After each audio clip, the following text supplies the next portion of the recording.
You have no bathroom of your own. You relieve yourself out in the open. You bathe in the river if you are lucky. Your house has no running water or toilet. Waste piles up in the street. The smell is overwhelming. This is not a story from fiction. It is the real, dirty truth of life before modern bathrooms. Because for most of human history, hygiene meant sheer survival. Our story takes us back to just a few hundred years ago, when most people did not have private bathrooms ever.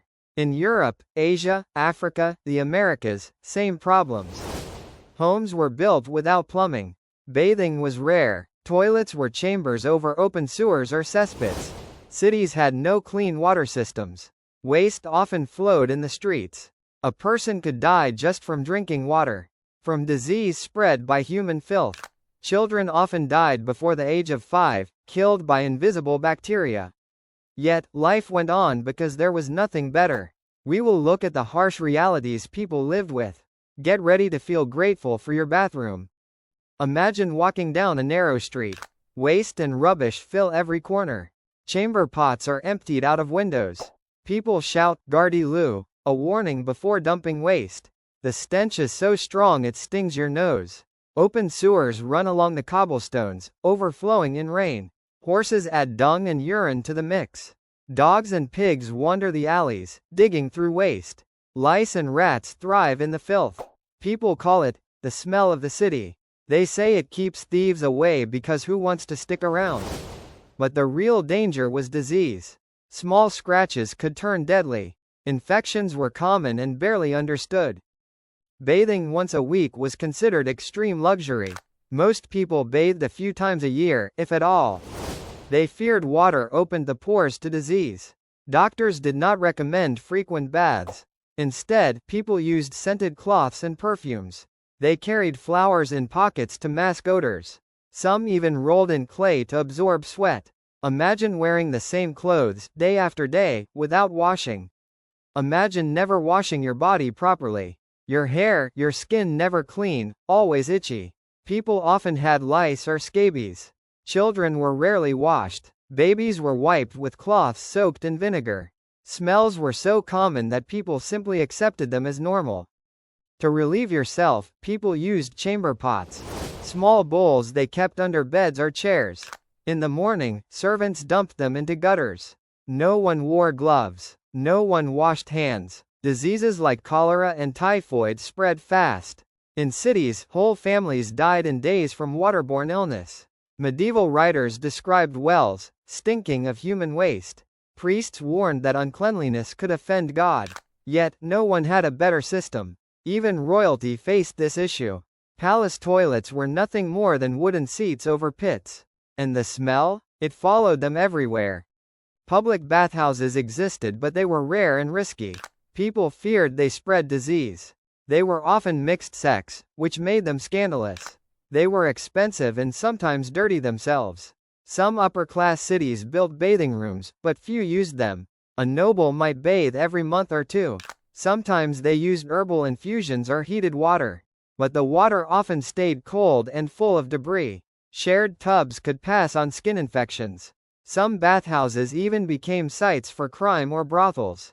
Eventually, many were shut down entirely in the name of morality or public health. One early writer said, "Our streets are rivers of filth. We wash our clothes in the same waters our waste drains into." That image haunted people for centuries. It was not just disgusting, it was deadly. Another traveler described a major European capital. The gutters flow with more than rain. And it was not an exaggeration. Then came revolutions in cleanliness. In the 19th century, germ theory changed everything. Doctors like Pasteur and Semmelweis said, germs exist. Clean water and soap could save lives. Cities began to build sewers, underground tunnels. Toilets were connected to running water systems. Bathrooms moved inside homes. At first, only the rich could afford them.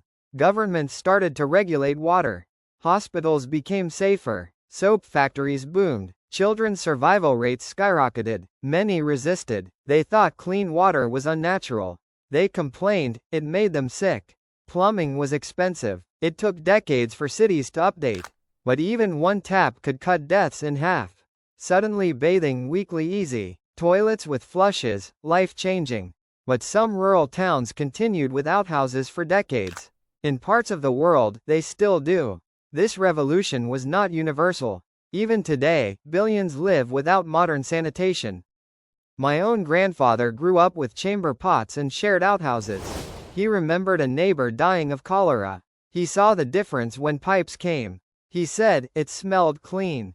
It felt like magic. That was not fiction. That was sanitary revolution at work. My grandmother would boil water for a weekly bath. Every Sunday, the whole family would bathe in the same tub. And by the end, the water was brown. Still, it was better than nothing. We assume daily showers are normal. But it was not always so. Hookworms, typhoid, cholera, haunted every town. Often spread by filth in water. Our bathrooms are not just luxury, they are life-saving labs.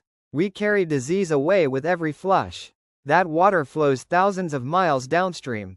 Your toilet flush protects your health and your communities. In many ways, the toilet is the most important medical tool ever invented. We have come far from open sewers to ensuite bathrooms. Today, we flush away our waste in private.